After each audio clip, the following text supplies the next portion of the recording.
Mga igsoon. Usapon nga paagi nga nganong makapasigar mo sa krus si Kristo, kung kabantay mo, na mo mga Katoliko, kung malapay bitami o ka ng simbahan mga igsoon, simbahan na, sa Madrid sa katedral, kung mga Katoliko, kaya makita na akong simbahan, may katedral. Kung makalabay yung mga parokya, makalabay mo na sa Banyadero, diya sa Santa Teresita, diya sa San Lorenzo, diya sa Gango. Kung kabantay mo, observe niyo yung Katoliko, mangurus gina siya.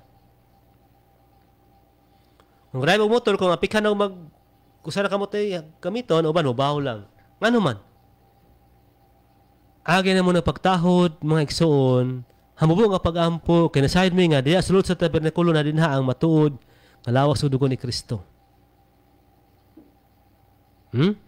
Kung mula ba may mga lugar bitaw ng mga matod pa na mo, hilan ng mga lugar.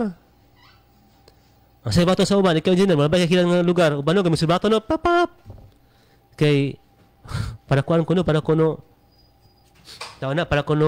maawil ko itong mga tao na katulad mga di mo nato dito, padili ito makasala.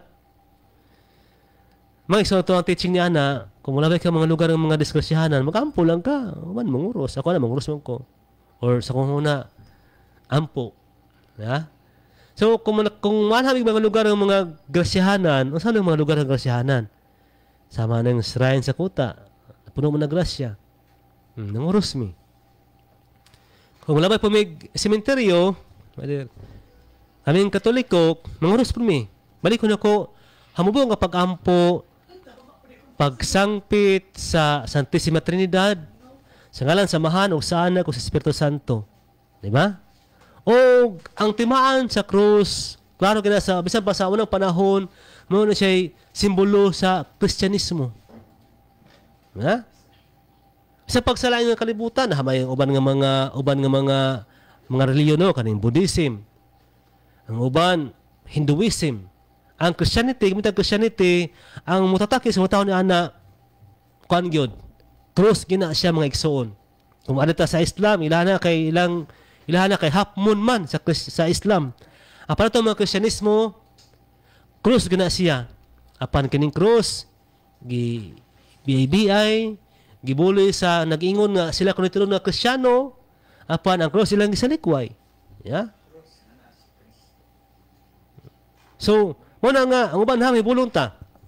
Arita sa Iglesia ni Cristo, tinuko ni Felix Manalo. Di sila ng krus, pero mudala sila ng muna flag sa Italia, ilang gisuon, ilang ipatapot lang sa kinan. Butana ka nun, asa man nabasa sa Bible? Ha?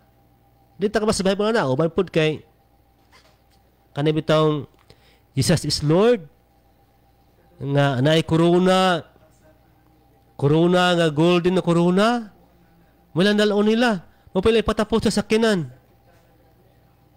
Karon, kung kasi may nakatuman sa Bible, kita ang Katoliko. Balik ko na ko ha. Ang Galatia 3:1 nag-ingon sa Pablo, o hungog ang mga Galatia noon. Kinsa may naglumas yung nahuna, sa pagkadili mo to, siya tubangan, si Kristo gipadupa sa cross. Ha? Sa mga nga, kaming Katoliko, may igsoon, kung lang taon ninyo ang among simbahan, walang balik-balik. Makita ginang cross, no? Sa among sulod sa mong panimalay, naapo ng cross. Kaya balik ko na ko sa misulti ganina, matod pa ni San Pablo, Galatia 6:14, matod pa niya, alang ka na ako, magpasigarbo lamang ako sa cross ni Ginoong Kristo. Muna sa mga Katoliko karon nga galantaw, sa mga Katoliko karon nga naminaw sa Kanginan, Visayas, Mindanao, galantaw sa Facebook, kung mangurus ta, dapat proud ta mga igsoon. Managing na St. Cyril. Sa ngalan samahan, sa anak, kung sa Espiritu Santo. Amen. Naipangutana. Ano ko nung na-cross ko nung ginagmay? Napoy cross na ginagmay, no? Dire. Ano man na engineer? Kano sa man na mitabo ng mangurus may ginagmay mga igsoon? Kano sana siya, Mader? Ebanghelyo. So, kana siya, nagadahan siya mga interpretation, pero common nagya po, no? Ang krusa na nga muhagtang, ang Ebanghelyo nga among madungog, mga igsoon, unta mo sulod sa mong hunahuna. Namo na siyang amot po ng Ebanghelyo bitaw mga igsoon. Tanaw na ko na ha, basta pang Ginoo bitaw nga mga mensahe mga atong madunggan. Lisod kay sulod sa tong hunahuna. Ano man na siya? Pero kana to pang marites, tapos sandali ara jud kay sulod sa hunahuna, no? Nung marites nga mga pulo pero pang Ginoo bitaw ebanghelyo. Munang among ginangkrusan among ulo, among agtang nga ang ebanghelyo, ang pulo sa Dios nga among madungog, among masulod sa muang hunahuna, nang pabalandungan. Ngunta dili na siya mawala sa mga hunahuna. Dayon among krusan ang among baba, nga naman para masangyaw to namo ang among nasa mga hunahuna, among isangyaw. May mugula sa mong baba, dili kay naguli sa balay, human sa misa. Na malikasan dito. Dapat ang isangyaw dito naguli sa balay, ang katong pulong sa Dios ato nadungog. Atong i-apply ba?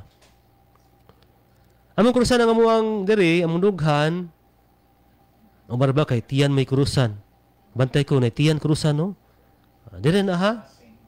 Dire na siya ha? Or diri ba? Basta-basta diri dapit sa mga isuon, krusan. Kaya nga, nasa mong unahuna, nasa mong baba, amo po ang i-apply sa mong kinabuhi. No? Kay, sama na mo karon o. Gasangyaw mi. Kami, sila si diri sa Divine Mercy, gasangyaw sila. Useless kung wala na mo i-apply sa mo ang kinabuhi na igsuon. Useless kasi nga tanan. Although, dili may perfect kay matangos na ito makasalaman, pero naningkamot mi kanunay magsuon.